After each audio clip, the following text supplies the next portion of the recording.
Kilarigbo Live TV.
Pé ní agbára Ọlọ́run orí ìkò tí ò wáyé ò máa dé bẹ̀rẹ̀ láti àdúrà tí àwọn máa ń ṣe fún mi rẹ̀.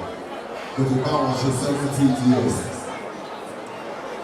nígbà yẹn mo ti wá bá wọn ṣe 80 years sí. Ẹni pé kò ṣe kí èkó ọlọ́gbọ́n màmá so ẹjọ́ ń rojọ́ bẹ̀rẹ̀ ni màmá lálùbá nípa mi. Mo lè fi àsìkò yìí ṣàṣeyọ fún wọn wípé Ọlọ́run àlọ́rẹ̀ mi wọn, Ọlọ́run ò ní fún ààrẹ ṣe wọn. Ọlọ́run ò ní fi àìsàn tí àwọn ọmọ máa gbà wọlé wọlé, Ọlọ́run ò ní fi ṣe wọ́n. Ọlọ́run ò ní fi sílọ́ọ̀bù ṣe wọ́n lágbọ́rọ̀ náà. Ẹni tó bá bá màmá sí àmì, Ọlọ́run ò ní fi sílọ́ọ̀bù ṣe wọ́n lágbọ́rọ̀ náà. Ẹni tó bá bá màmá sí àmì, òun náà dàgbà dògbò lágbọ́rọ̀ náà. Èmi máa ń láì irú nǹkan báyìí kí ọmọ máa ṣe fún òbí ẹ̀. Because irú nǹkan tí mi náà ṣe fún màmá mi nìyẹn 18 years. Mo ṣe fún màmá mi nǹkan tí màmá mi fẹ́ nìyẹn. Ìgbà tí màmá mi lè máa kú, màmá mi kú ní age of 87 years. Màmá mi lè máa ń sọ fún wa, ẹ gbọ́dọ̀ ṣòfò òun o, ẹ má ṣòfò o. Nǹkan tó máa ṣe tọ́lọ́ bá dúró láṣìírí, ṣáàṣẹ̀kọ̀ central mosque fún òun, kò fi bo òun láṣìírí. Ìgbà tọ́lọ́ dẹ̀ máa bò mí láṣìírí, kò kọ́ central mosque fún wọn. Ẹni tó bá ṣe irú ẹ̀ fún òbí ẹ̀, ilé ìta ṣe ní ìkọ̀ máa ṣe irú ẹ̀ fún mi náà. Lọ́nà ọ̀nà ọ̀la ọ̀nà àpẹẹrẹ ìlà tàbí fún ọ̀dọ́mọ̀sí.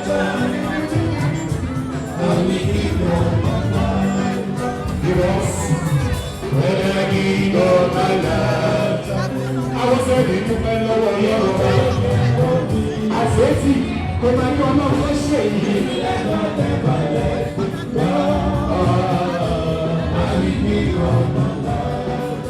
Àwọn sẹ́ni ìwọlẹ̀ ní táyé sí o.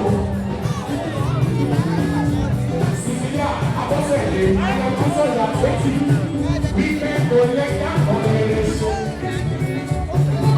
Ṣùgbọ́n orí àlọ́ ìlà olúwọ̀n ló ń bá ẹ ṣe.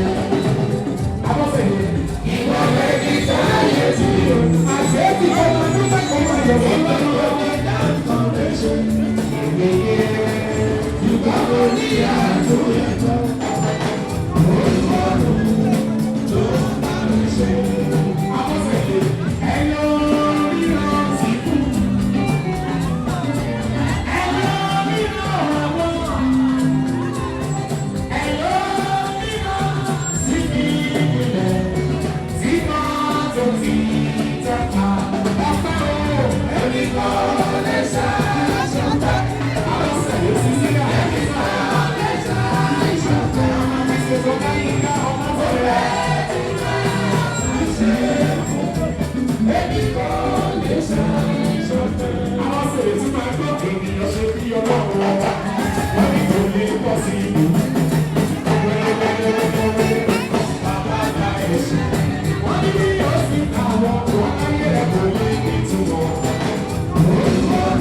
us when I give up my life.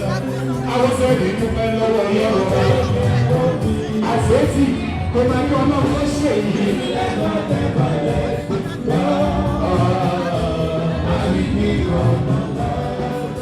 I was ready. If you want to get me tired, yes, you.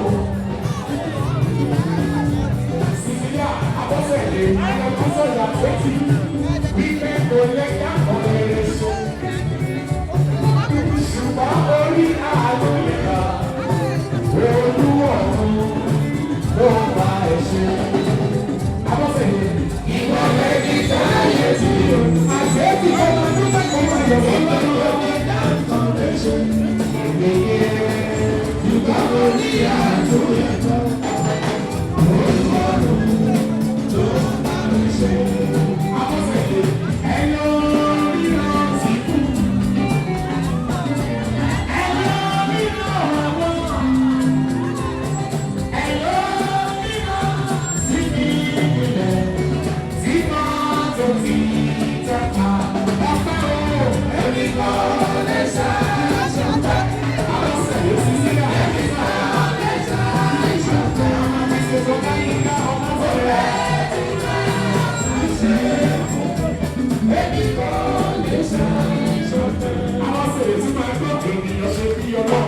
òkìkí kan ṣoṣo tí gbogbo ayé pè lójoojúmọ́.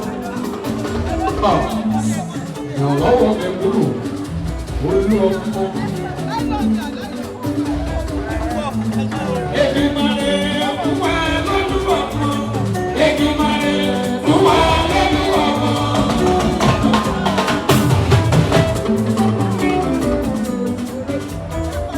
Kábíyèsí tó ọba.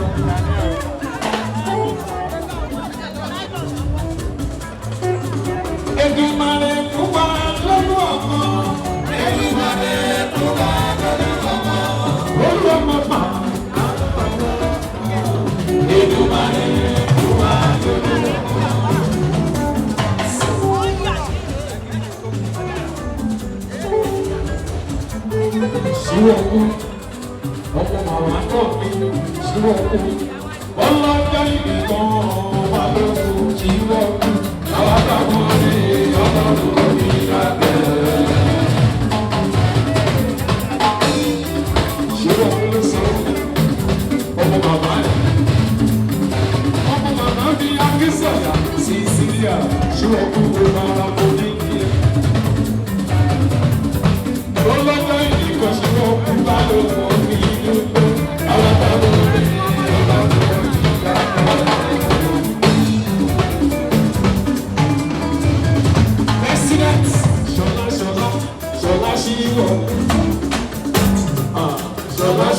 Kilarigbo Live TV, ìkànnì amúlùdún àkọ́kọ́ tó ń gbé àṣà àti ìṣẹ̀lẹ̀ Yorùbá lárugẹ. Atagbantagba lóde tagbangba ló ti pápá tó ní kí ló ní tagbangba ó ṣe. Àwọn gbàǹkọ́gbì alárinrin ètò ọ̀dọ́ wa ló sodo sí. Mo lè má lè sọ òyìnbó púpọ̀ but nínú Yorùbá tí mo ń sọ àwọn kan yọ Yorùbá ń bẹ̀. ṣe báwa náà kọ́ ọlọ́run ọba ni kámú láti Kilarigbo Unlimited. Kilarigbo Unlimited ládùn ètò tí kò láfiwé. Alárakúàrà. Orí ètò Alárakúàrà ní àwàyè lórí Kilarigbo TV. Mo lo ata, tomatoes, àlùbọ́sà, ẹyin, mo lo carrot, mo dẹ̀ tún fi hot dog náà sí. Mélòó la fẹ́ kà nínú eyín adépèlé KPK kò gbọ̀kẹ̀. Kilarigbo ló ń jẹ́ bẹ́ẹ̀. Ká ṣe àkálẹ̀ àwọn ayẹyẹ lọ́nà tí ìgbàlódé léyìí tẹ́yìn ó sì gbádùn ẹ̀. Ọba sọ́yọ̀ ọ̀rọ̀ jábẹ́sì padà, ìwọ ni Olúwa wá fàyè mi ṣèyanu. Kilarigbo Live TV gbọ́ ń pa ẹ̀. Fún ìpolówó ọjà tàbí àkálẹ̀ èyíkéyìí ayẹyẹ tẹ́ bá fẹ́ ṣe ìyún event coverage pẹ̀lú owó tí ò gani lára. Kilarigbo Live TV ẹ̀rọ amóhùnmáwòrán tíá.